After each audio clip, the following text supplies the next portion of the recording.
Well, welcome to another episode Out of the Blank podcast. I'm here with John. What's up, man?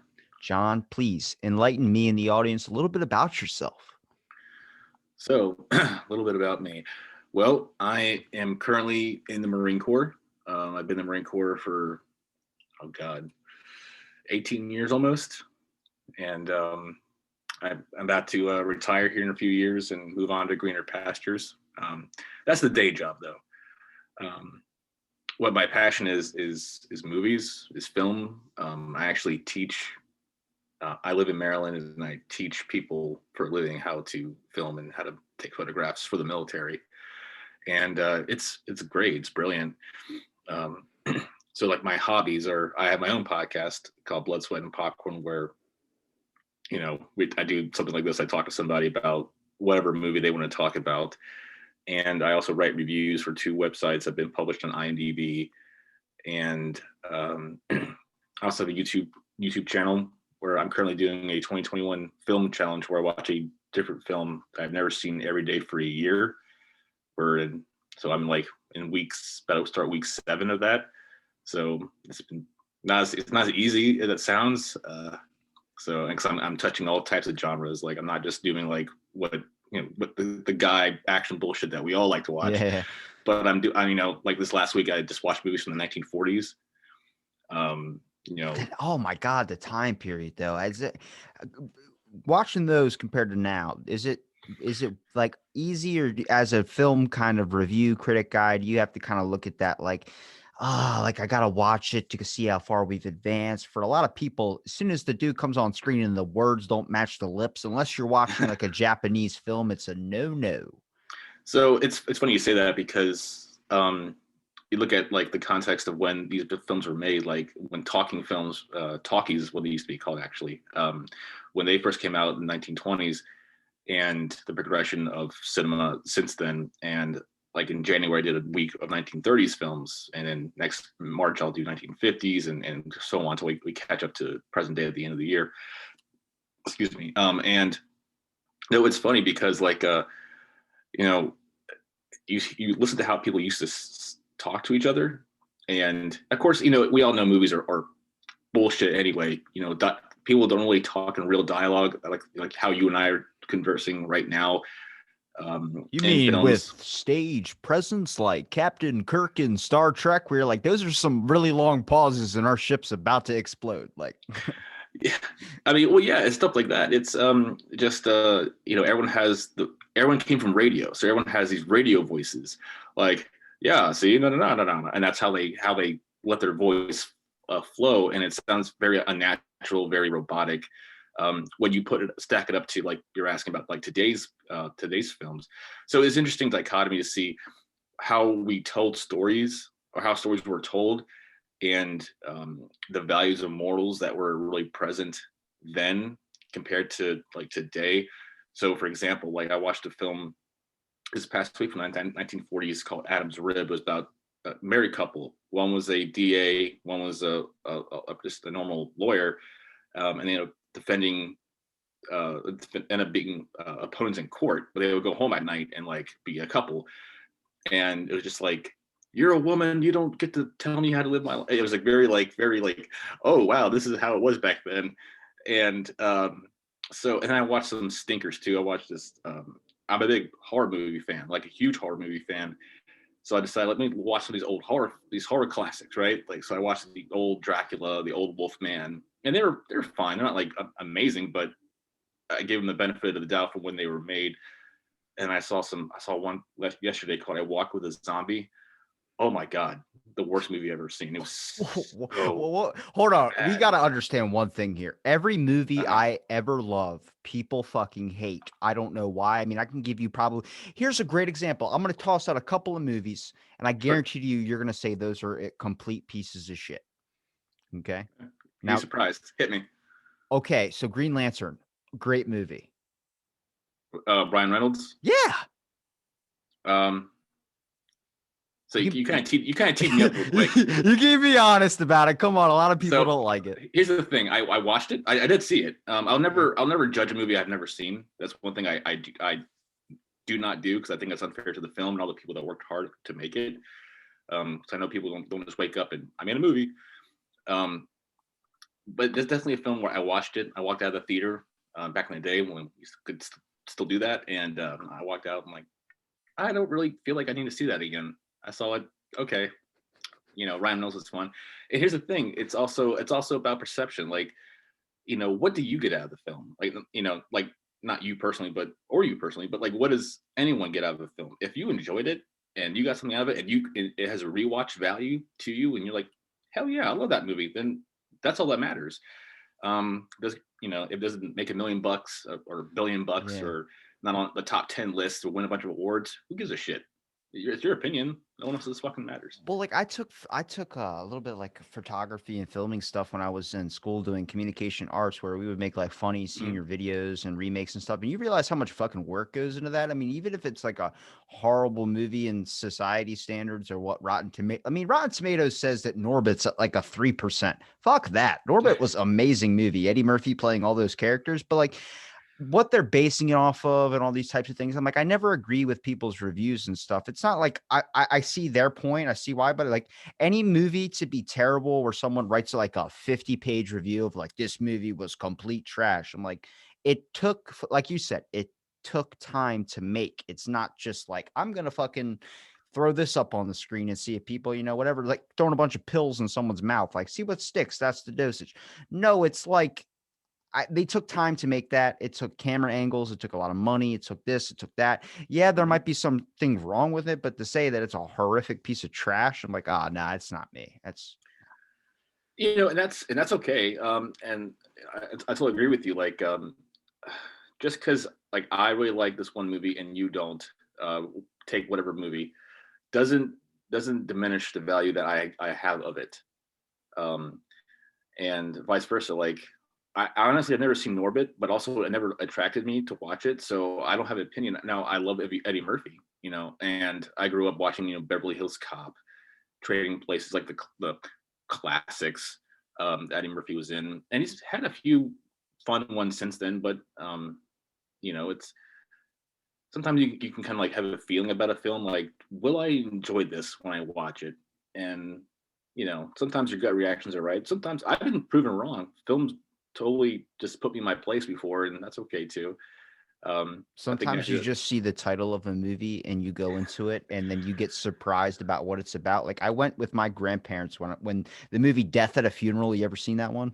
oh yeah, when that was a that good one. when that came out in theaters, I went with my 60-year-old grandparents, and I thought it was going to be like, hey, Donald Glover's whatever, Danny Glover's in it. It's going to be an amazing old time movie. Like, it's got Tracy Morgan in it, and it's going to be funny. I was like, my grandmom loves comedies. I go in there, and it is not what I expected to. We were the only white people in that theater, but it was that awkward thing where like you would hear a lot of like crazy jokes, like adult jokes, and I'm like 14 at the time, and I'm like, I'm not going to laugh until I hear one of them laugh first. And then first joke, my grandmom just starts busting out laughing. I'm like, all right, it's a good movie. Okay. I have something very similar to that, like almost like not verbatim, but like very similar. So, so the movie American Pie, right? Yeah. The Yeah. first one. So that came out in '99. I was 14, and to give the story some context, the neighborhood I grew up in Florida, they just built a new theater, and this is the fall of '99, and they didn't have any new releases like what came out that weekend releases. They had like the summer hits, so they had like The Matrix, Austin Powers 2. They had those kind of The Sixth Sense, Star Wars, Phantom Menace, stuff I'd already seen already. And so my mom's like, hey, we can go up here. The whole shtick was you bring like it was a canned food drive. You bring a thing of canned foods, you get a free ticket to go see a movie from this past summer. So a bunch of my friends say, hey, American Pie, John, American Pie is really funny. You really like it. And I had no idea what it was about. My mom and I go see American Pie. And in the first scene, when he's trying to watch the scrambled porn, his parents No. walk in, Yeah. and it was the same thing for me. Like I was like, what do I show my hand to my mom, let her know that I know what they're talking about? And I did. And but what made matters worse, a lot of my friends from high school were there, and they saw me with my mom. I'm like, hey guys, this is fucking awkward as shit. But like within the first 10 minutes, my mom was off out of her seat laughing. So we did walk back to the car when it was over, and she was like, "So John, did you know all what they were joking about?" And I had to like, I'm not gonna lie to my mom, like, I did. She's like, "Well, you're in high school, like, she kind of like owned to the fact that her boy's growing up, and so nothing else is a good way to bridge the gap between what she thought I knew, what I actually did know. Yeah. So Those moments, though, they add to a movie. Like sometimes you get one. Like I want to ask, what's a really good experience you've had? I've had an awkward experience where I was at home, and it's a little bit different than being in the theaters. But it was a family movie night. I was probably around 15, 14 years old, and it was when The Watchmen came out, and it was on demand. And I was like, well, it's a fucking superhero movie. Who doesn't want to see? Me and my dad went and saw Iron Man, and like the first scene or whatever when he jumps out of the airplane, is playing "Shoot the Thrill." My dad's losing his shit, like, this is awesome. And I'm like, right. Like it's no superhero besides Tony Stark was playing AC/DC and all that type of shit. So it was a whole different experience. But I saw Watchmen with my family. It was my turn to pick the movie. Fucking 5 minutes in, you see Dr. Manhattan, naked ass blue dude right in front of the screen. And my brother just looks at me and goes, good job, Robbie. Picked a fucking movie with dick you picked all the in winner. it. You picked the winner. Good. Yeah. And my dad's not, he was on, like, he DJ'd at night and he radio during the day. So he was rarely home. So those were crucial hours. So if he had to sit and watch a movie, you had to kind of hope it was a swinger, that it was like, he enjoys it too. And I picked role models, and my dad, Oh my God. like his whole life, That's he funny. was in a Kiss tribute band until I was in like my 20s. Basically, I knew my dad as Peter Criss, playing on stage, dressed up in the makeup and all. And they That's did too the funny. Kiss thing in the movie. And my dad's like, Mhm. you fucking got it, buddy. Yes, I love. And I've never seen him get up and like clap in our house over a movie. And I'm like, fucking, I felt like God. I was like, I chose a great movie. That's good. That's awesome, man. Yeah, those movies are fun. Like that era from like mid to late 2000s to like, I don't know, maybe a couple years ago, when it was like always the same, a handful of people in all the same movies, the character actors like Will Ferrell and Vince Vaughn and the Wilson brothers and what's his name, Stifler and Paul Rudd. Oh, And, Sean William Scott. Sean William Scott. Yeah. Um, it's funny. Like they started this whole thing where I called it, like, unofficially called it self-aware comedy, where it's like they know they're in a comedy and they half the dialogue is them commenting on something, like, like, oh, Like Deadpool, kind of. this looks like Shrek's piss. Yeah. Yeah. Or whatever. Or the whole scene where he's in the coffee shop, right? And he's talking about, congratulations, you're stupid in 3 languages, or whatever. Yeah. I've seen that movie in a while. That was a pretty funny one. I like that one. The Kiss My Anthea was the best part about that movie, where it made me look at LARPing completely different. I was like, yo, if you actually turn it into something where you would want to, but I like movies that do that. I like fourth wall break movies, but also, you know, probably you can understand being a film, like you do a podcast on it and everything, is like when you start breaking out of like your comfort zone of it. Like I know so many people, like my buddy's a big Fast and Furious fan. I mean, Mhm. every single one he's dragging me to. And I'm like, the only good one I really liked was Tokyo Drift. And he's like, that's their worst fucking one.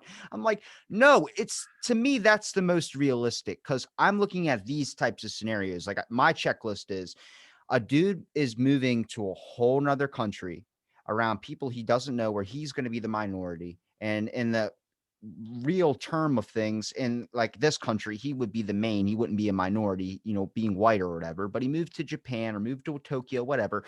And he was a minority. He couldn't fit in with anybody. He was getting bullied. And that was something I was like, I can kind of relate to that. I've been a minority in every job, everything I've ever been in my entire life. It hit kind of close to home, but it was more realistic than I'm seeing the new Fast and Furious that's coming out that I know my buddy's going to drag me to. And I'm like, what's real about it? It's not even about the cars anymore. It was about cars in the beginning. It's just about how fucking superheroed up we can get Vin Diesel. Like, explain to me half this fucking movie. He's not Superman. And my buddy's like, Vin Diesel can do anything. I'm like, he can hit a bridge at a corner, take that rope that gets stuck under the tire and that's in the trailer, and swing to catch a jet. That doesn't make sense to me. It's not realistic. He goes, yeah, but John Cena's in it. I'm like, your fucking points of rationale are not rationalizing the movie at all. It's making it even sound more ridiculous. And well, that's it's funny you mentioned that though, because it's all about our individual experiences and what we take away from them. Like you bring up a great franchise. I mean great as in the example. I'm not great as in they're great films. Okay. I've seen a few of the Fast and Furious films. I haven't seen every single one, and I probably never will. There's a desire there. I've seen the first three, and then I saw the one in I think it was part 5 when they're in Brazil and stuff. And I really I enjoyed the action was really fun. Like it was a fun action movie, but like you said, the whole Inception being about racing and cars and stuff like that was kind of like they're past that now. Yeah. And so and they have a fan base. Like the franchise makes money, so they play to their audiences. And like your buddy who's really into these movies, they know they're going into this film or like a Transformers film or whatever, knowing it's not going to be groundbreaking, but it's going to be a way they can numb their brain for 2 hours, munch some popcorn, and call it a day. But back to your first point about being the fish out of water, like why you attach yourself to Tokyo Drift so much compared to the others, is that like it's a way to that's the power of film. You can connect to Tokyo Drift more because you can see yourself in that situation. You've been in that situation. You've lived that situation. And and this ties back to my overall point of not point, but my the reason why I'm doing this film challenge. Some people ask me like, what's like the thesis, man? What is the catch? Like big whoop, you watch a movie every day. Well, the way I see it, I have an opinion about what art is. And art as a concept can be anything. Cooking is art, right? Yeah. Painting a wall is art. So I think about like non-abstract art ideas. I think about what most people, when you say the word art, what comes to mind? You think about like dancing and writing, literature and painting and all these things, right? Music. And to me, film is the perfect storm of all those ingredients, because every film has to have all writing, the acting, so the theater, going back to the theater, lighting, cinematography, all these technical components are thrown in. So it's all of it is in film. And my opinion is that film is the highest form of art that entertains us. It makes us think, it makes us ponder and reflect. So yeah, I'm getting to my point. So this film challenge is really, how do I make myself a better person, knowing that this is what I'm into? Like this, my passion is film. And by going back and mining these old decades or these different genres, like this week I'm starting foreign films. Like actually I really love foreign films, but I definitely, there's a whole plethora I've never seen. And what are films? It's storytelling, and it's lessons, and it's morals, and it's how you see yourself in Tokyo Drift.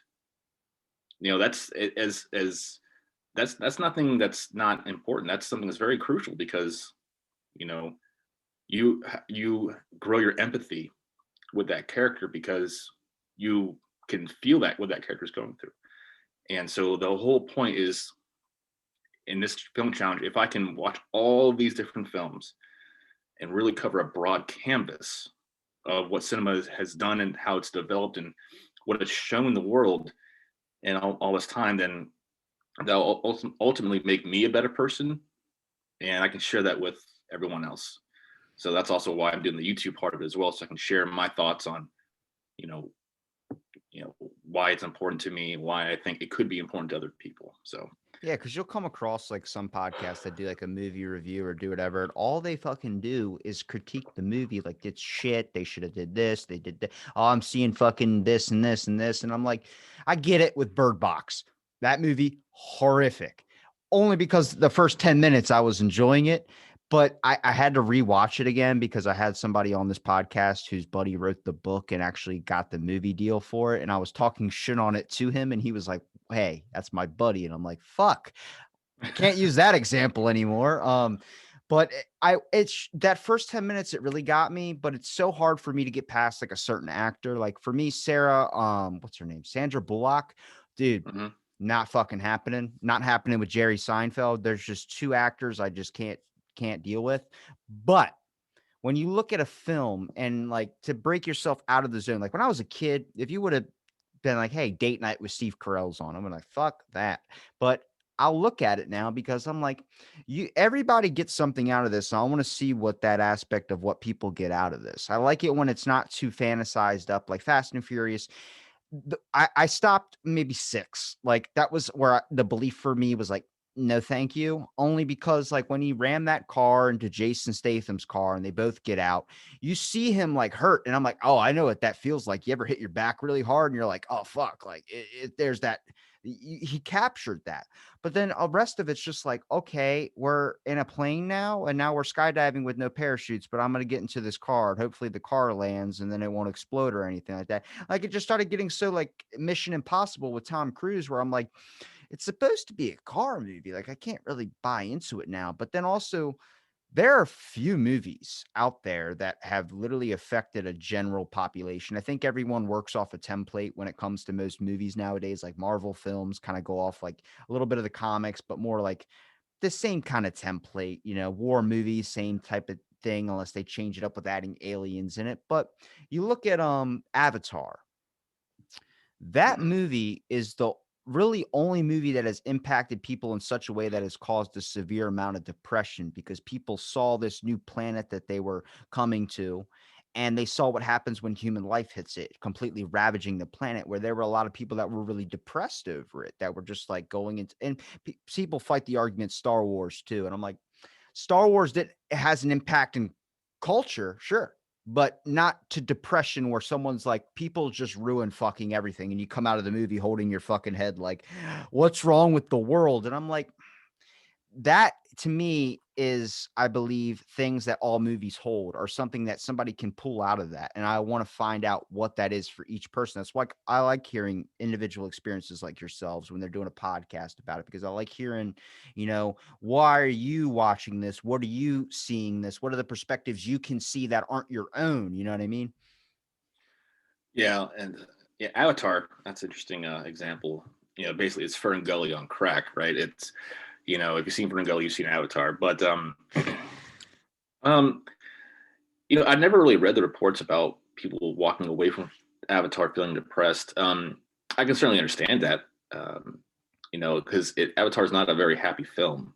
Yeah. It looks beautiful. It's really well done.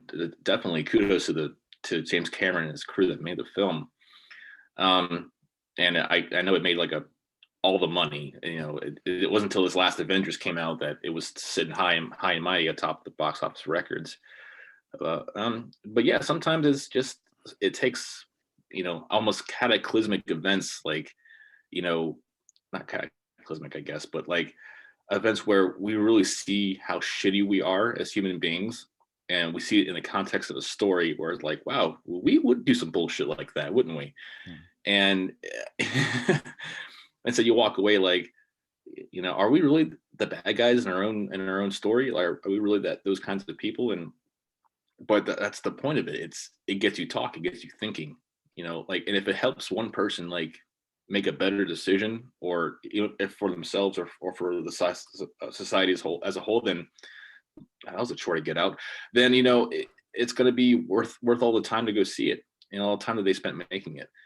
I think it's very important to us as a species that we do have these windows to look through and see, how we're doing.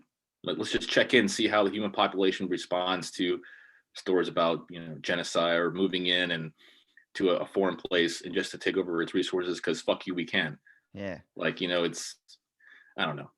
Do you have any movies that have like, I would say that you have a theory that might be possible, like anything you've seen where it's like, oh, this is completely where society could head? Because I kind of have that with like I Am Legend. My theory I've been saying as a joke was like if they make a vaccine for something, then people take it. I'm just gonna wait 6 months, so I'm not fucking turning into I Am Legend where I'm afraid of the sunlight. And it seems like that's becoming a possibility. So I'm just like, hey, I Am Legend, come on, Russian something, or The Happening, where like the plants on the earth just are like, fuck this, I'm gonna kill all of you. I'm like, that makes more sense. Like there's an idea in our government history about plant perception. So I'm like, fucking maybe plants plants just get to the point where they're like, why are we changing our leaves so insects will stop eating us when we can just fucking kill all humans by releasing a pheromone? That's a possibility. Yeah, I have some feelings about the happening. Like Don't hate like, it. Come on. No. Hang on. Okay. I wasn't gonna say I hated it. I appreciate what it was trying to do. Completely. I get the movie. Again, it wasn't like, it doesn't have a lot of replay value for me, so I'm not going to run back to it anytime soon, probably ever, if I'm being honest. But I get the intent behind it. I got the message behind it, and like the I Am Legend thing. Like, I love science fiction, of all shapes and sizes. Just mad rabbit fan about science fiction. I actually have a Blockbuster shirt on right now. That's how much I like movies. But Where did they go? there's one left in Alaska. Oregon or Alaska. Yeah, Alaska. That's right. There was one in Oregon recently too, but they also shut down, unfortunately. But what was I getting at? Oh yeah. Cross So yourself. science fiction. Cross yourself. uh, it's funny to entertain like movies like I Am Legend, and which really is an homage to his older film starring Charlton Heston called The Omega Man, which came out, God, in the 60s. Like the Simpsons made a parody of the Omega Man, called it the Homega Man, because Homer. And it's one guy left, the rest of the civilization is creatures or what have you. And it's like interesting to, again, what would really happen. Like, everyone's gone. What happens to our infrastructure around us? Plants come back, stuff starts to crumble, and I get the whole you don't want to be the alpha wave of test bunnies for this new vaccination, because we just don't know what's going to happen. So playing it safe, kicking the can down the road to try it out later after you see a few people go through, see what the side effects, or if any, crop up to be. And sci-fi is fun at playing into our fears and into our hopes, because sci-fi is taking like exploration and taking our imagination somewhere where right now we can't get to. And then but it's so funny, we have like in our current situation in the world, with obviously the pandemic and the rolling out of the vaccinations, this whole narrative has been explored in science fiction for decades. And so some people were like, we've been waiting for this for a very long time. Yeah. And I still have plenty of friends who are like, they're still like itching, like polishing their weapons, waiting for the zombie apocalypse to start. Like they're like anxiously. I think they're just kind of humoring me, but I think like deep down they're really like, I kind of want this to happen. I'm like, no, you don't. I was that person for the longest time where I was like, when Walking Dead was like on their second season, I was like, fucking, if this was real, I would love this. No fucking bullshit to deal with every day. But then I had a really intense dream one time, and it was like, no fucking way.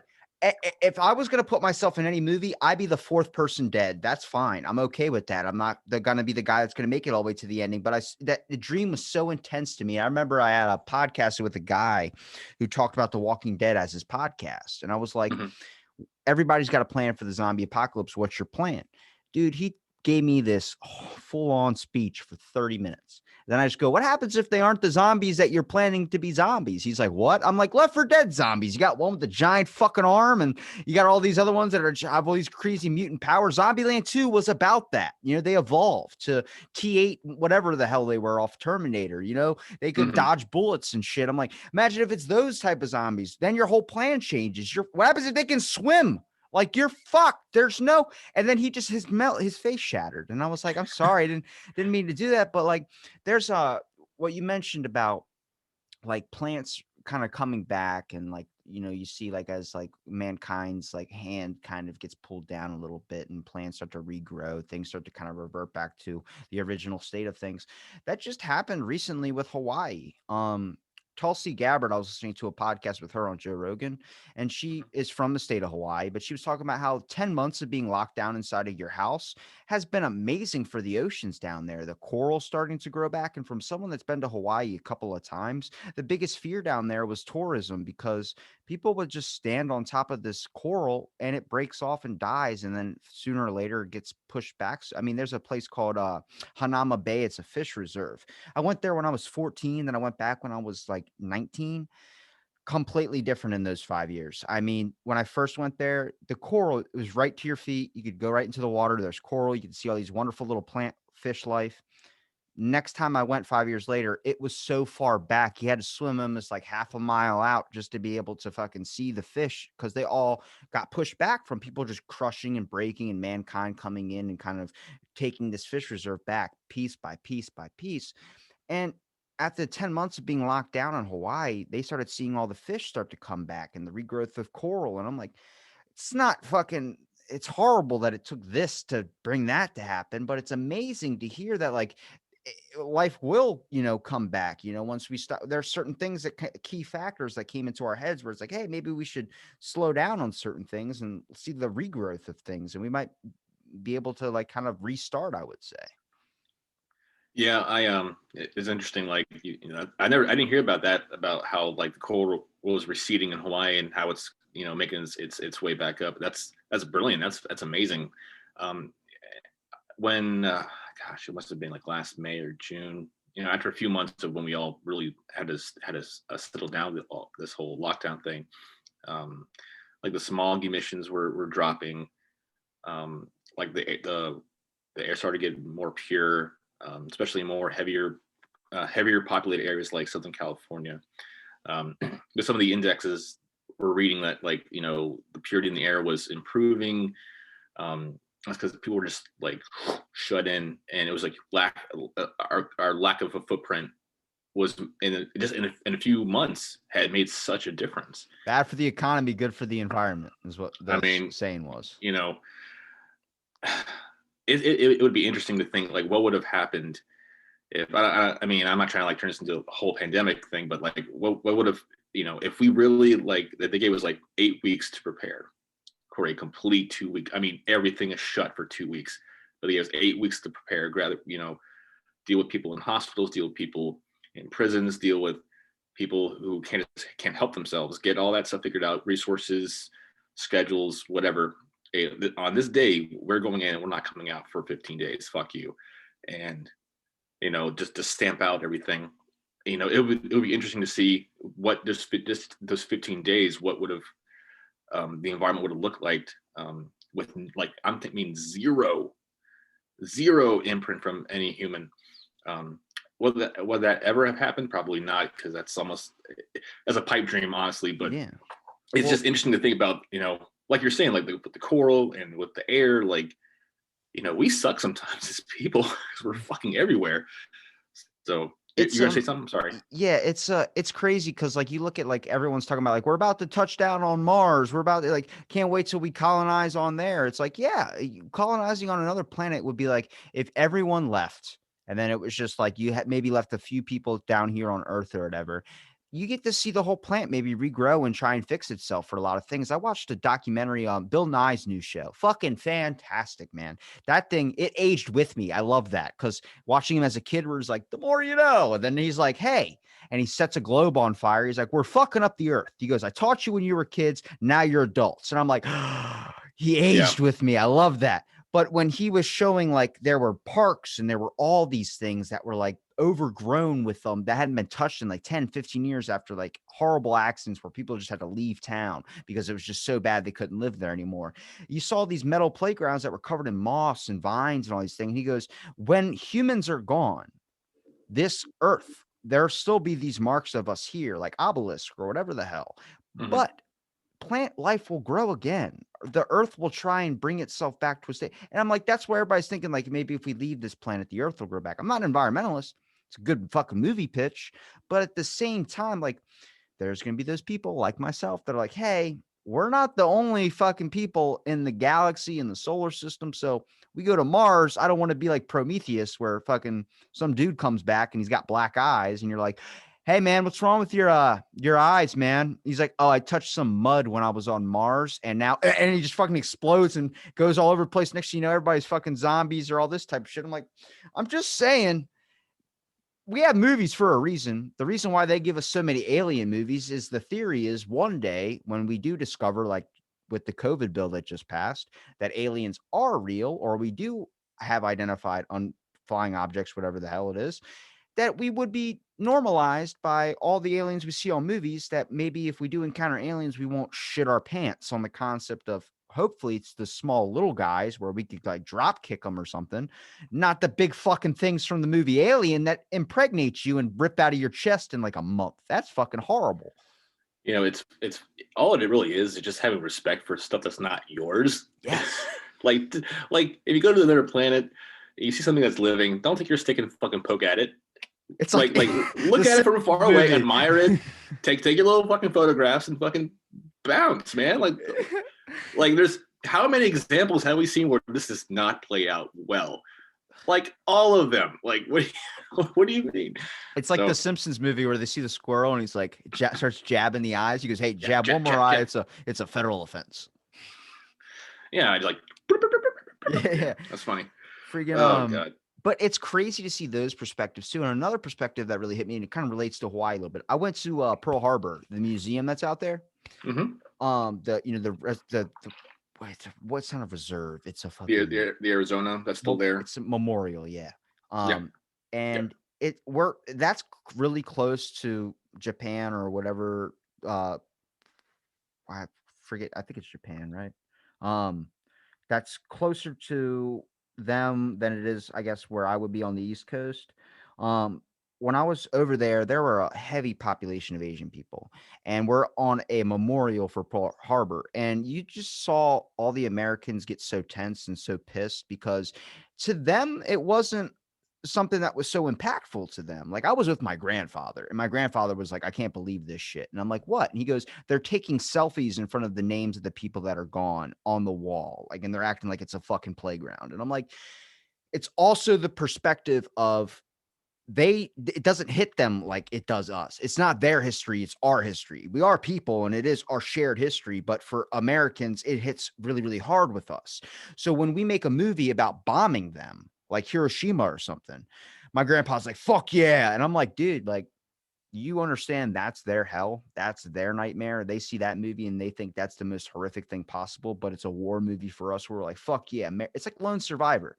Mm-hmm. You're not fighting the side of the terrorists. You're fighting the side of like, holy shit, this dude just fell down a fucking mountain and bashes. He fell for like 45 fucking minutes. Like I was watching that movie, and it's just like American Sniper too. There were a heavy amount of people that increased in joining the military after those movies, just on the concept of that movie made you fucking a pride for your country, where you wanted to in the beginning of American We'll disagree Sniper. with you on that one. What? I was a recruiter for the Marine Corps. It didn't increase? No, it really did not do that. I'm about to say I had two friends that joined the military right after that movie, so that's what I was basing it off. I'm not saying it. You know, in my experience, and I recruited in the South. Like, you know, what it is. And so like, what do we think about the South? Oh, they're patriotic and they love the military. You'll be surprised how many people in the South are like, fuck you, my kid's not joining. Get the fuck out of here. It could be because I recruited for the Marines. It could have been a whole number of factors. I'm not going to say that I know that those movies didn't have an impact on recruiting. I'm sure they did. Top Gun did back in the 80s. Everyone wanted to join the fucking Navy because, you know, Tom Cruise was getting laid flying jets. Like, I get it. It's a great sales pitch. But no, he was in the Navy in that film. Then why were there planes in the movie? Navy pilots? Yeah, on the Navy battleship. What? I thought they were on seas, not on. I think that's Air Force. Oh no. I haven't seen Top Gun. I'm not going to lie to you. Okay, no, there's pilots in every branch of service. Well, that's a fucking more you know popping up right on top of that. There you go. Right there. But when I was watching American Sniper, I was like, fucking, yeah. Like, I felt like this. I mean, for a good day and a half, I was fucking like, I'm going to join the military. I want to fight for my country. I want to do what's right because these are American badasses. So when just comparing that to how you would feel, like you got to look at all types of movies. Like even with Wolverine, Mhm. that one, the one where he went to Japan and the dude, like, got him later and was like, I can make you human or I can make you mortal where you can die and stuff. But when they set back when they dropped the bombs and everything, you get to Mhm. see Wolverine jump in, and like you see all these people's like eyes just go like, oh my God, it's Yeah. all over with. And then they all just started sitting on their knees and they took a sword and stabbed themselves. And then the one Wolverine saved the one dude's life, threw him in the well, and then held that thing up. And while the bombs hit and melted all his skin off, and he saved that dude's life, that rationalized to me of like, oh my God, there's a perspective of shit we're not seeing. And then, like, seeing that movie, a lot of people are like, that's, yeah, like my grandpa was like, that's when we fucking won. And I was like, I'm looking at it differently, man. Like I see that, Mhm. how horrible, even though that had to be, like, we consider, and being a military guy yourself, you can probably understand, like, in war, we consider those like the enemies. But if you ever talk to someone who's fought in a war, like I'll talk to my grandpa or talk to someone like at a military base or a friend of mine that's in the military. He's like, yeah, we went over there and killed the enemy, but they don't talk about it. It's not like, No, like yeah, I've been deployed twice. I deployed in '05 and I deployed in '07 to Iraq. And like, I'm not saying I'd like to boast or to beat my chest or anything. That's yeah, just I didn't have a choice. I joined in. I had to go. So just circumstances. But um, most people that go to war of any kind and come back, if they really did anything, they don't want to talk about it. Um, just trauma, we can cover up our trauma by saying we're manly men and we did the right thing, we're courageous, but trauma still hits, trauma still hurts, and trauma's not easy. So it's, and it's all about perspective. You're right, like cultural perspective, how Americans see war, how they see war films. You know, um, it's very American. Like we how many war films, I'm just going to throw this rhetorical question out there. How many war films have you seen where America is not is like the bad guy? Probably never, right? never. And you think about what our history says. I'm not saying America is the bad guy. That's not what I'm trying to say. I'm saying, but it's about perspective. And like films that came out, like Lone Survivor, American Sniper, what else? Stuff that came out that involves the war in Iraq, war in Afghanistan. I really can't really watch. Not that it's like, oh, it's hard for me, and I was over there. It's like one, they're always grossly inaccurate, Yeah. like horribly, like.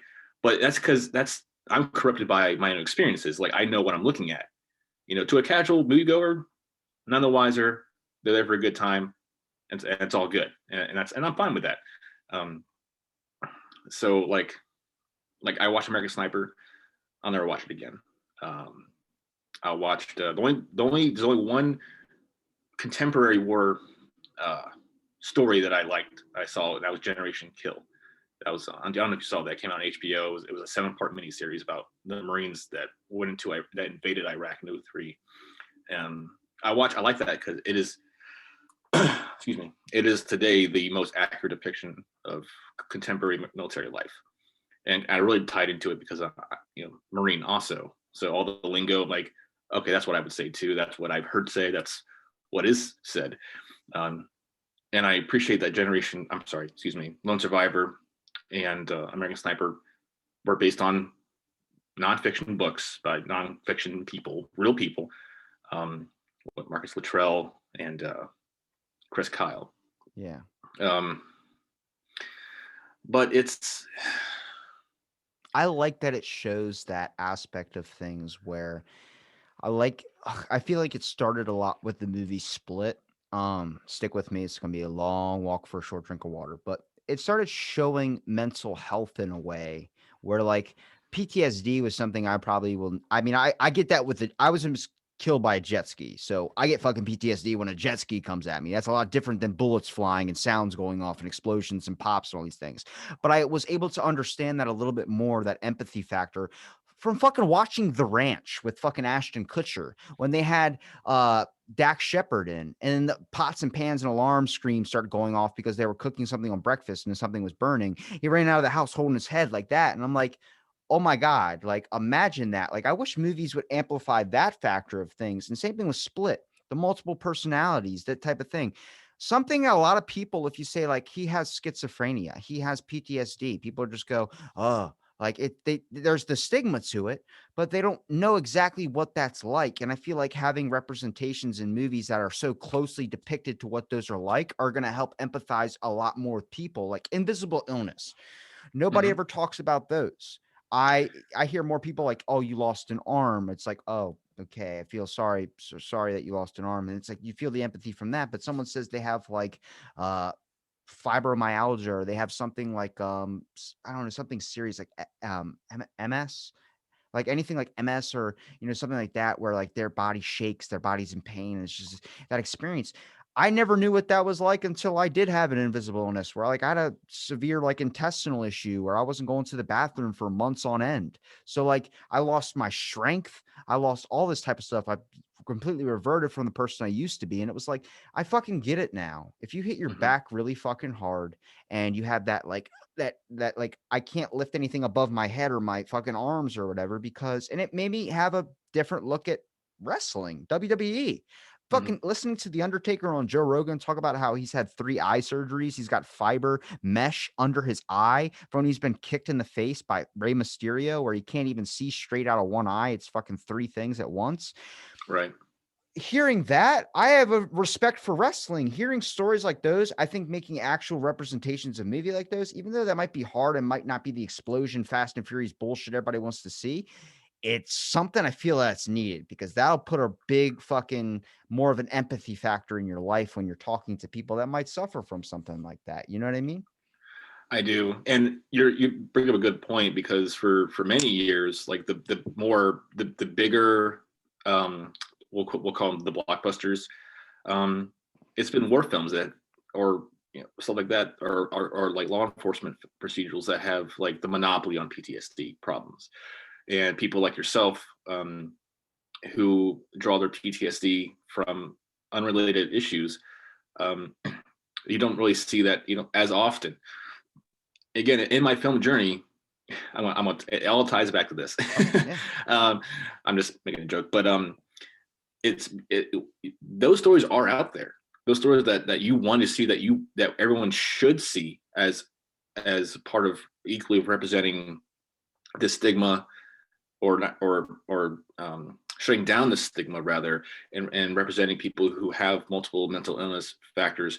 Um, they're out there. They're just not as well funded. They're not as produced or distributed as heavily as the bigger films, because the bigger films, they put butts in seats typically. So there's also that business side of films that kind of has a stranglehold on certain narratives that we feel we should see more of.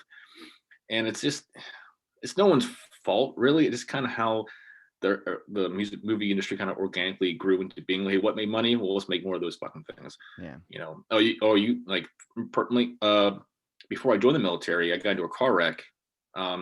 Actually, up here in Maryland, I was visiting family. I have family all from around here, and I went back to Florida like a week later. And I was with a friend of mine, and we were leaving the theater. Got into another car wreck. She was driving that time, and I froze up. I was like, what am I feeling? And I must have been like 15 or something at the time, but like, wasn't until years later I'm like, God, that was like PTSD. Like I was having a flashback, and it was absolutely like terrifying. Like it fucking sucked. So, but like, stuff that you've experienced and that you've endured and witnessed, you know, are valid things that should, I'm sure you're definitely not the only person on this planet to have dealt with those things. So it's very important that we have that representation across other films that can definitely speak to and reason why that's important, I feel, is if we see those things, maybe there would be more funding or more respect or Yeah. more call to action to get people like yourself and anyone taken care of. I don't mind if it's Hollywooded up, like if they Hollywood up a mental illness, if they can make it interesting for people to want to go search up what that actually is. But I believe a Right. lot of it should have true, accurate representation. Like, I mean, if they make a 9/11 movie, I don't want them to Hollywood it up. I want them to be as strict and clear cut as they possibly can to really capture the essence of a scenario, like they did with the Pearl Harbor movie. They did Hollywood it up a lot, but it still captured the overall tone where it left you kind of watching the screen. Like we had to watch it in school every single time it was Pearl Harbor Day. And it was like for that 3 hour, whatever hell movie it feels like, nobody talks, nobody whispers, nobody murmurs, nobody does these things. Like, you'll see that even with the fucking Blind Side. As much as I hate Sandra Bullock, it is a fucking heartfelt movie about a kid that, lived on the streets and, got picked up by a rich family, then taken care of, and he got to see his whole life change and eventually get shout out to the Ravens. Got on the team as the Ravens, but it was this whole aspect of like, I like seeing that. I like an underdog type thing, but I also like capturing the actual representation of a lot of things that people don't really get to experience. Not maybe good thing that you don't get to experience that, but you should have more of a sense of empathy, which I feel like gets lost in a lot of movies. Like, so many people don't like when Mark Wahlberg played in the new Transformers or whatever. And I'm like, fucking, I enjoyed it because you get to see an actual, like, feel like a feeling of a guy that's trying to save his daughter from, doesn't want anything bad to happen to her, also has to learn to Right. let go a little bit too. Marley and Me, that was the biggest one where people are like, oh my God, because everybody's lost a fucking dog. So it's like everyone like starts crying. You get to see that emotional age. I like movies that do that.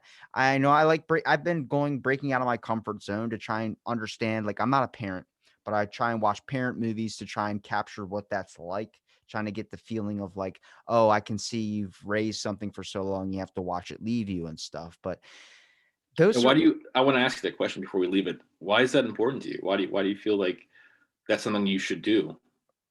because I feel like so many people live inside of their own perspective. I've done it for so long, but after talking to so many people and hearing so many different thoughts and perspectives, I'm like, you do yourself a disservice when you don't try and break out of your own mindset, I would say. I mean, not Mhm. like this whole like impact fucking Gary V, not Gary V and anybody here. For the love of God, that dude isn't, in my opinion, crazy. But in the concept of like, your world is your world, but there's so much more others out there than that. Like, talking to people from so many different countries, I'm starting to realize everything I've been built up in my head is this is the thing. It's not in the eyes of somebody else. And I think that's like prime importance when you take that into anything, take that into going to the store, take that into watching a movie, taking that into listening to a song. I mean, I just, to me, that it enhances my perspective. Like, when I listen to a song, I go, my parents work radio, so I've heard everything under the sun. So if I hear a new rap techno thing where people are like, that's trash, I like classic rock. And I'm like, it's not trash. It's definitely doesn't have the impact to me as I want it to do, but it has an impact to someone out there that's listening to it. So it's got to have something. I mean, I could pull something out of Ashes by Celine Dion. Jesus, I'm on a Celine Dion kick. When I heard that in Deadpool 2, I started listening to the song. I was like, fuck, you can hear like the sadness in the voice. And that's just not because she's talented, but it's like trying to break out of your comfort zone. I'll listen to reggae music all day, but then breaking into Celine Dion, it's like, it's a big shift, but I can capture what that emotion is that she's given off in that, which you can do in film.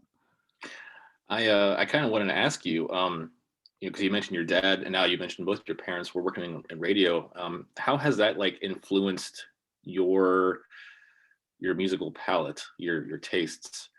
And the reason why I asked that is like because one, I'm a hypocrite because this is this is what I mean by that. When I ask someone, "Hey, what do you listen to?" and they say everything, I get infuriated because I'm like, "No, you're full of shit. No one listens to everything." But then when they ask me, like, I listen to everything because I actually do listen to everything. Yeah. I mean, um, so yeah, it must have been a really interesting experience for someone who has both parents, you know, uh, around music all the fucking time. I'm sure that how has that molded you in your taste in music? first of all, who's asking the questions here? No, but more like, Hey man, we're just having a conversation here, bud. you got it. Thank you. It is like for so long. I mean, I grew up. My dad was in a Kiss tribute band. I knew my dad as Peter Chris. So Yeah, fucking, yeah, yeah. that was Sure. just Kiss was something you had to know. But then, I mean, my dad's went from radio station to radio station to now he owns his own and it's country music. So the past 20 something years of my life has been fucking rock and roll, metal, anything classics. But then I wanted to figure out what my own comfort zone was. My brother got me into Chili Peppers, got me into my grandparents got my brother into 311. Like, I started listening to reggae music constantly, going to concerts. That's what I really enjoyed. But then playing Fallout 4, playing Fallout games, you start getting into the old classics, Frank Hmm. Sinatra, stuff that's on the Oh radio in yeah. that game. Started going to record stores and going in. an Ink Spots record I always look at. That's when you see me looking off in the distance. I'm usually looking at that or my fucking Vincent Van Gogh painting I have that's sitting on the fucking floor because I have posters up everywhere. But Nice. when I'm looking at music, I always give it a play, even if I don't. I listen to the new stuff, whatever you want to say, Old Town Road, you want to say Better Now, Post Malone. Sunflower, that song a lot of people like, got me through some shit when I was Got you froze dealing up. with. I had during September, I had 3 friends that died in a matter of 2 weeks. So I was like, fucking, Fuck. I was looking for something to listen to. And Sure. Sunflower was on the radio. High Hopes by Panic at the Disco was just popping at the time. So they connected with me where I was like, fuck. And you can get that with anything. I mean, Megadeth, Alice in Chains, anything. I can go fucking all the way to rap, reggae, inner circle, whatever the hell, because I've been around it so much Mhm. that it's something where I'm like, oh my God, it might not be my flavor, but it's a flavor. And trying to understand why someone can get that out of that flavor. The only one I have a really fucking hard time, like, kind of hooking into. And even then, it's still like, I still understand it. European throat singing, but that's just because it's just people fucking screaming with their throat. And I'm like, I can hear that on screamo music, but I can get it. I mean, I see the passion in their eyes. Like, I took a music appreciation class in college, and I'm like, we got to watch a fucking orchestra. But then once you're watching it, I'm like, oh my God, like, Mhm. this is so, the violins, everything is so in sync. You're like, that's fucking hard ass work that they're Yeah. doing. And then I'm like, where's the brother? Certainly. Yeah, I'm like, where's the brother with the triangle? And then you just see a dude in the back, ding. I'm like, there he is. There he is. And my teacher's like, you're really getting a kick out of this. I'm like, this is fucking talent, man. Like, you got to break out of that comfort zone. I have a movie recommendation for you based on your response just now. You may have already seen this film, may not have, but it's called Amadeus. Have you heard of it? No. So, one, it won 8 Oscars. Like it was, it was one of those big movies when it came out in 1984. Anyway, so I grew up in high school and I was in the band. And like how y'all had to watch Pearl Harbor every day, we watch Amadeus once a year. Like all of us in band like could like quote the goddamn film by now. It's about Mozart. Wolfgang Amadeus Mozart is his full name, and it's about his story. It's one of those like biographical things. Not as It's not as concrete as that. It's a little bit more to it, but the music, like the opening scene, you're like, oh, the buy-in's there. I'm hooked. You got me. I'm here for 2 hours. Let's go. And and so it was a great story, great performances. It didn't win all these Oscars for nothing, but also it's got fantastic music, like brilliant music. And someone who like you who can like get over like, oh, it's not top 40, well fuck you, I'm not listening to it. You're not that kind of person. I feel that would be something that like, if you have a rainy day, I'd highly recommend looking up Amadeus. You'll probably get a kick out of it. I freaking But remember singing outside of an Outback when I was like 12 years old. It's the fucking craziest place to have this story. But fucking with that one song, "Wake Me Up Before You." I'm not gonna sing the yeah, I'm not gonna sing the rest because YouTube will be like, "Hey, let's not knock that shit off." But I remember singing that. And my dad's like, "You know what that song is, right?" And I'm like, "What?" He's like, "It's like for gay people listen to that song." And I'm like, "What?" Like, what does that mean? I'm like, it's catchy. He goes, I'm just saying, you're gonna sing it, people are gonna look at you weird. And I'm like, oh, fuck it. I still sang it. I mean, it's a who great, cares? it's a great fucking, it was in Zoolander. I'm like, there you go. A lot of my fucking music also comes from movies I'm watching. I'm like, what's that awesome? That's why I love Guardians of the Galaxy. Mm-hmm. It, I mean, my little nephew was listening to Brandy, by oh, fuck. I just listened to this song. I can't believe I'm forgetting who the created that. Oh my God. Who did it? Come on, who is it? Through the Looking Glass. Looking Glass created it. Brandy. Oh. Um, but then Deadpool 2, Deadpool 2. He loves Deadpool 2 too. So we're watching it together and he's listening to Dolly Parton now. I'm like, this is fucking amazing that now kids can get into the older generation of stuff. Cause I'm like, just understand the time period. Fucking, Mm-hmm. I love Johnny Cash too. I remember I did not know this was going to go into music, but I remember driving with my grandma to Sam's Club or whatever to get her groceries. And I was listening to, because I was playing a lot of Fallout at the time. And I was listening to Frank Sinatra, Ink Spots. And then she just looks over to me and she goes, "Oh my God." I was like, "What?" She goes, "I swear to God, I was just riding in the car with my husband. And my grandpa's been dead for like 20 something years." So she goes, "You remind me so much of him." And she started crying. And I was like, Oh wow. it's like that thing though, like it might be something of the past. It might be something like people don't want to listen to it because it's old. Do yourself a favor and listen to it. Just give Mm. yourself a shot to understand it because you might find a new genre of music you like. I have so many people that go like, "What do you listen to?" I'm like, "I'm listening to Johnny Cash. I'm listening to this. I'm listening to that." I'll rattle off a list. And like, I wouldn't picture that for a kid like that looks like you. I'm like, "What?" Because I'm in my 20s. You don't think I'm going to listen to something like fucking Louis Armstrong? I'll listen to Louis Armstrong all day, man. And it's just that perspective thing. Once you can get into that realm and you can see where the older generation, you can kind of relate to them a little bit. It opens up doorways for stories to get let in. Where I strike up a conversation with a dude at 7-Eleven for 45 minutes about fucking old school music, about being back in the day, Barry Katz, whatever. This whole entire concept of like, don't eliminate that road. Give yourself the shot and the opportunity. It might open up a door for you. Yeah, I God, it seems like a lifetime ago. I dated a girl. God, it must have been high school, and she, I was trying to get her to like listen to like I like Pink Floyd and Dark Side of the Moon. You know, like I love that record, and she stopped me before I could even like get the sentence, the question out. She's like, "I'm not interested." And I said, "Okay, well, why? What's the reason? Like, I'm not, can't just say you're not interested for no reason." She's like, "Oh, it's old." And grant in the context, we were both maybe 15, 16 years old, so we weren't as like fully formed. Um, and I kept thinking to myself, but good music is I still believe this. Good music is timeless. Like, doesn't matter if it came out yesterday or 100 years ago. If it's fucking good, it's fucking good. Point blank, and a discussion. And so it really like I can kind of feel what you're saying here. Like, it's like, give it a shot. Like, fuck, man. Like, what I wouldn't give to put on Dark Side of the Moon again for the first time and have that experience of listening to it for the first time. You know, I'll never have that again. And so I get it. Music is subjective. Just because I like something doesn't mean you're going to like it and or respond to it, and vice versa. I get that, but like again, I don't knock it till I try it. Yeah, it kind of eliminates the factor when you hear someone say it's trash or something like that. It's like it's not trash. It's just not it's not your style. I mean, movies, for instance, like I didn't think I would be sitting at when computers were first like in the house when you had one in the home, the giant fucking The that the computer. yeah, Yeah. the computer.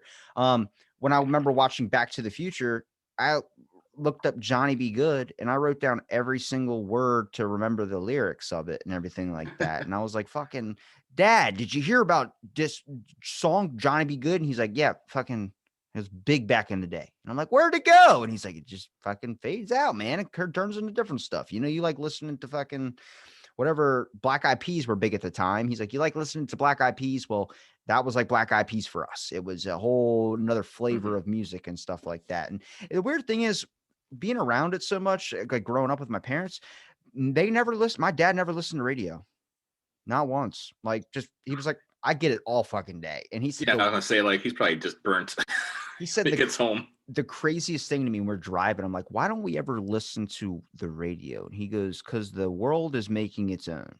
And I'm like, good point. Because like listening to it with the Interesting. windows down and stuff. And he was like, I hear it all day. Last thing I want to do is listen to it when I get home. I don't I want to get it. turn on any Yeah. music. And I'm like, but here's the funny part. When I was practicing drums in school, I'd be in the garage hitting the fucking drum set like shittiest. I mean, I thought I was playing Toy Soldiers by Eminem. Didn't sound like that at all. It's Thank terrible. God. But he'd be home for 3 hours a day and he would take a nap in that 3 hours.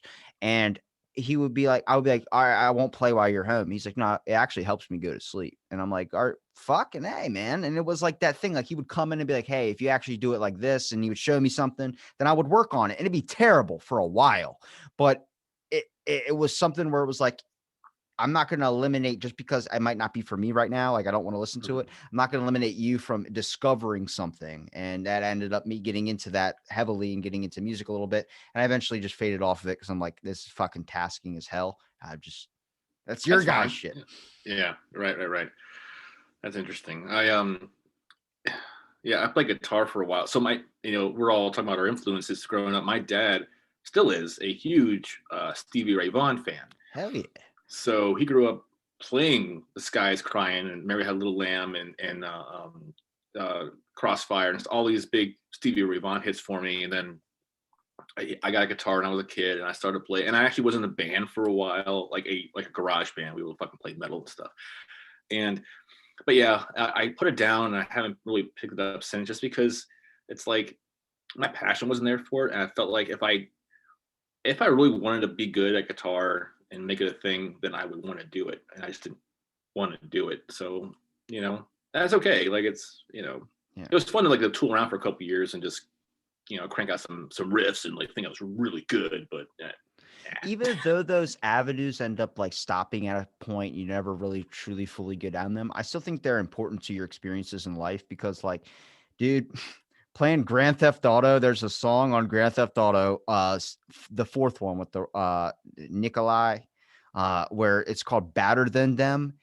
Just Google that for me. Like that song, oh my God. Whenever I hear that, like if I play it on my phone or something, I immediately want to just start running over people on the street. I know that's bad, but I get into that Grand Theft Auto mode where I'm like fucking woo, because it's just this rough, like I would never hear it anywhere else. I remember going to Hawaii. Everything on the station in Hawaii is fucking reggae music. It's like, but it's something when I play it now, I can revert back to that memory of driving and seeing like a rainbow in the sky or something, or seeing like, I'm with my family in the car, we get lost for 4 hours because my grandmom's like, I'm not going to listen to the GPS. And then we end up discovering a fucking pineapple plantation. And I remember certain songs off of that, eating pineapple ice cream and sitting and listening to music with my family. It's like fucking, they solidify experiences into your head, much like a movie can do. I'm sure you have many movie experiences with your family members, your friends that you'll remember forever because, and it's part and parcel. People go like, you want movie theaters to open back up. Don't you think that's selfish? I'm like,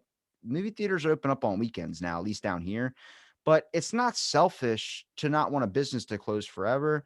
But I understand the experiences of why people fight the fight of, I just want to be able to sit in a movie theater again. I'm like, I can get it. It might not be for me. I don't really care to go see movies. I'll watch it on demand. I don't care, or Hulu, whatever the fuck. But I can see why, because the smell of popcorn in the air, that whole feeling you get when you do walk into a movie, it is stuff that brings nostalgia for a lot of people, because a lot of people, depending on your age, that was their go-to, was movie night with their parents or go out with their friends every weekend and go see a certain film in theaters and stuff. And I have very few movie going experiences, at least with friends and stuff, but I have around 9 Fast and Furious fucking tickets that are all stapled to my wall because that's the one my buddy goes to all the time. He pays, so I'm like, fuck it, let's do it. And Spider-Man too. I fucking hate Spider-Man. Oh my God. Like the character period or the Tom films Holland. Oh, what do you have against what's your axe to grind with Tom Holland? Because everyone says I look like Tom Holland, and they say I don't look think like so. It's because I'm wearing the hat, and there's a reason why I'm wearing it. He's not a bad guy. Like I don't have a problem with him. First, I mean, they call me. Oh, hold on. Let's see. Let's well, I had some dude say. I actually he cropped up my face when I'm not wearing my hat, and it's the only time I'm using my phone for a podcast. So don't quote me on that. But he called me the working man's Tom Holland, and I'm like, I'll take that because that's a sign of respect to me. That's pretty funny. But here's the me without my hat. There he goes. Oh shit. I can see it there. That's pretty funny. Funny. But I like Tobey Maguire like that. And you hear so many new movies coming out. Like I know the Schneider Cut, everybody's fucking shitting their pants about. I saw the trailer yesterday. Is it different? Like, what are they just adding more movie scenes to it? Yeah, so the pare down explanation of that is yes, they're adding more scenes. Everything in there looks like Zack Snyder jizzed on the wall and made a film out of it. I didn't like the original Justice League, and there's only 2 films Zack Snyder's made that I actually enjoy anyway. So I'm taking it with a grain of salt. The big things that they've added that are vastly different from that original cut of Justice League that we did get was they have Superman in the black suit, and there's a shot of when if you remember from the Justice League, Batman had this whole like dream sequence. Yeah. Well, it's a part of that with the Joker's in it. those are the big takeaways. Like the main villain, Darkseid. Well, Darkseid is in the film now, and then the other villain, like one who was in the original film, I forget his name. He was so goddamn unforgettable or forgettable. His skin, like his armor's different. So Jason, wait, hold on. Jason Momoa? no, the guy who plays the villain in the Justice League film, he was trying to find the mother boxes. I forget what his name was. Oh, Lex Luthor character? No, it was like a big guy with horns and stuff. God damn, I forget what his name is. But I just found out that the guy who plays in Deadpool 2, the robot Cage, whatever his name is, he's fucking Thanos. So oh, you mean Cable? yeah, Cable. Josh Brolin, yeah, he's been around for a long time, yeah. Yeah, so I don't know if you're a fan of Justice League. Here's my thing. If you were kind of like so with Justice League, I don't expect this Snyder cut to win you over. I think it's just going to be a thing that's like, I think it was Warner Brothers like giving Snyder like that. All right, man, just have your film back and add the crap you wanted to add, and then we're gonna call it a day. What about Wonder Woman 84? Did you see that one? Yes. Good or bad? Bad. What? Okay, I gotta watch it because I didn't like the first one, but I feel like the second one I'm really gonna like. The amount of people that have like said it was bad, I'm like, everyone says the Green Lantern's bad. I gotta give it a shot. So, you give me that. That's what everybody's answer is the. Hang on a minute. Well, here's the thing, because back to the Wonder Woman film, I wasn't really crazy about that film either. I'll say it like this: that Wonder Woman film that came out a couple years ago sucked the least of all the crap DC's putting out. Even Shazam didn't really do it for me. But yeah, Batman v Superman, Man of Steel, Justice League, Aquaman, Did you like Joker? I did like Joker. That's separate from this canon of films. That goes back to what we're talking about capturing the mental health thing, dude.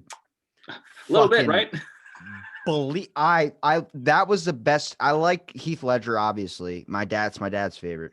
But when I saw him sitting in that seat and he shot the guy in the head, and you just see him like get up, sit down, and like have this like weird like inner turmoil in his head. I'm like, that's mental illness. Like that's the perfect representation where people can get into that position of understanding what that's like to be like, what do I do? I feel out of place. And it's like, that was a good capture of that. I can think of like almost every scene in that movie with him in it. It was a perfect example of someone dealing with mental health. So I saw Joker in theaters. It's like one of the last few movies I did see before it all went to shit. And I watched it and I walked out like, that was a brilliant film. He's going to win the Oscar for it. And he did. I fucking called it as soon as I walked out of that theater. Great writing. Great. I'd never want to fucking see that movie again. Yeah. Is that impactful? Yeah, it was just too much. But I personally connected to a lot of stuff in that film. In fact, because I'm going back to college now, and I had to take this other psych class, and one of the assignments was like you to watch like 3 or 4 movies and write about like whatever chapter we were talking about for the week, and one of them was Joker. I'm like, motherfucker, I gotta watch this movie again. God damn it! So I sucked it up and I watched it again, and it's still good. It's just it's like there's a horror movie that came out last year called Midsummer that again I thought was really good, but I just don't want to see it again. Like I can't do it. Not because it's slow or it's boring or that kind of shit. I just think it's great, but it touched too close. So, everyone responds to films differently. So I've never had a movie where I've never wanted to watch it again. Maybe Bird Box. Just because I just can't stand Sandra Bullock. But yeah, what's up with that, man? Like I'm like, what did she do to you? She looks way too much like my mom. So when I see her face, that's always in this like resting bitch face mode. I'm like, nope. It's just too much like childhood getting punished all the time. I don't like that type. And then Jerry Seinfeld's the fucking worst. You think so? I never really watched the show growing up. Seinfeld. A lot of my friends just like go gaga over his shit. I'm like, he's My funny, my but I'm not buddy like, does I a don't get it. full-on podcast about Seinfeld, and I told him I never want to come on your show because I won't even watch. My buddy goes, I am the biggest fan of Seinfeld. I love Jerry Seinfeld. He goes, you would love comedians in cars getting coffee. I said, I'll try it. And he goes, it's like your show. I'm like, all right, I'll try it. Fucking 1 minute in, as soon as Jerry starts talking, I'm out. I'm out. I can't. The voice, it's too nasally. It's like if I want to hear Adam Sandler times two. I like, I actually like that show too. Comedians in cars getting coffee. Actually, I had thought about like, when you're young, you fantasize about like projects you would work on. I thought about like, what if I just drove around and had like celebrities, we just bullshit for like all day, and then like James Gordon did that on his on his night show, and then Jerry Seinfeld did it here. So I'm like, well, I mean, it's a pretty good idea, so I can see why it took off. But no, for me, it's funny. The two actors I can't stand that people kind of just have like they just get all up in arms about, at least Zach Galifianakis and Melissa McCarthy. Okay, I I can see it. just cannot, and they're funny in some movies, and I'm not saying they're wholly reprehensible. I can't, fuck them forever or anything like that. It's just something about them. It's the same one note that they always deliver, and it's never been funny to me. It's this either Zach Galifianakis plays like this, oh, I'm too stupid, so I must be funny routine, or Melissa McCarthy plays this. She has like this either over the top craziness, or she does this thing where it's like I can't really describe it. Like she thinks she's funny by being like casual, or being like she's being witty, but she's not being witty. She's being annoying, and it's. That was the weirdest thing is that people actually lost like love for Melissa McCarthy when she lost a lot of weight. Like she now is kind of skinnier.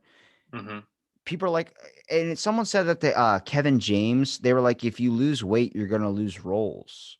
And it was like, what? And it was like a lot of his comedy though was based off of his size. Like he was always falling downstairs in King of Queens. He was always doing something like crazy that made it outrageous. Like if you get skinny, it's gonna be like hard for people to laugh at that. And people are like, that's crazy. I'm like, but it does make sense because a lot of the time, like Zach Galifianakis' humor is because he's not the fittest, best looking person, but he creates that awkward tension. Like you ever see Between Two Ferns? It's fucking awkward as hell, but it's like just funny to watch him put those people in those scenarios. Yeah, those little small bits on it's like the talk show, right? When he's talking to people. Between Two Ferns. Yeah. Like that stuff's funny. Like I don't have a problem with that. That's some Brad of the Pitt funniest. spits out that gum and he picks it up and puts it in his mouth. I haven't seen that one, no. Oh But my God. Brad Pitt's like, that's my last piece of gum. And he just takes it back out, puts it back on the table. Brad Pitt picks it back up and puts it in his mouth. People think Brad Pitt's like this guy that like, oh my God, he's not going to do anything. He does everything. He was kidnapped in Jackass as a skit back in the day. And people think he's like this untouchable actor. I'm like, he'll fucking. he rolls with shit. Yeah, it's funny. I That's like funny. that. Yeah. But yeah, like we were talking about Joker, mental health. We've definitely like made some leaps and bounds. Welcome to Out of the Blank podcast. Oh shit. So I do gotta get going pretty soon. Do you want to? Any more you want to touch on? I do want to say you have an epic name for a podcast. Oh, thank you. First of all, that's everything that's usually included when you get popcorn at a movie theater, at least when the person makes it for you. Just saying. But where can people find you at, man? And where I'll make sure I link it in the description as well. But is there anything you want to say too about where about your episodes? Anything? So yeah, my podcast is on Spotify. It's on Apple, and all other podcast locations, more or less. If it's out there if you look for it. And right now, you can go find me on all the social media stuff at BSP Film Podcasts. I'm on Twitter, Instagram, Facebook, the whole nine. Actually, just those three to be fair. I'm also on YouTube, Blood, Sweat, and Popcorn, where I'm doing weekly videos chronicling my my 2021 film challenge journey that I am on. And yeah, man, I'm just every week I'm doing that on I have some upcoming episodes on my podcast where I'm talking about some newer films. Sometimes I'll do what we're doing, like a whole hour plus discussion on the film with a guest, or I'll do like short 23-minute like solo audio essays, as I call them, about whatever. So it just kind of just depends, and try to do a little bit of everything. So it's going to be about movies. That's the main thread. It'll be about film. Evan And Almighty. That's my suggestion. Evan Almighty. People don't like that one either. I didn't hate Evan Almighty. I really actually kind of enjoyed it. Thank you. What about Big Lebowski? I love that movie. That's my all-time favorite. That movie's fantastic. Yeah, Thank Big Lebowski is so quotable, so rewatchable. I can understand why people don't like it. Like I get that. I get the lack of appeal for some people because it is kind of zany and kind of wacky. But like a lot of my peer group, my friends, we get it. We love it. Flea's in it. I didn't even know. I was like, wait, that's Flea. And he goes, I want Lincolnsberry pancakes. I will say that I started drinking White Russians because of that film. Same. Not all the time, but I'm like, well, that sounds tasty enough. And sure enough, they're not too bad. It's not. It's just fucking ice cream, basically, is what it is. That chocolate liqueur you got to put it into the Kahlua. It fucking makes it like a milkshake. It's like when you go to a bar or whatever and it says like European mudslide, you're like, that sounds like a porn. It's like it's a really good drink, alcoholic beverage, and they come over and it's just fucking chocolate syrup drowned into it like a Starbucks Frappuccino. Mm-hmm. I was years ago. I was in Jamaica at a resort, and like on the resort, it was like, where you want, but it's fucking right there, And so I just had like a crusade of mudslides.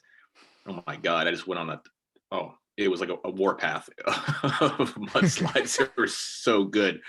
God, they're so tasty.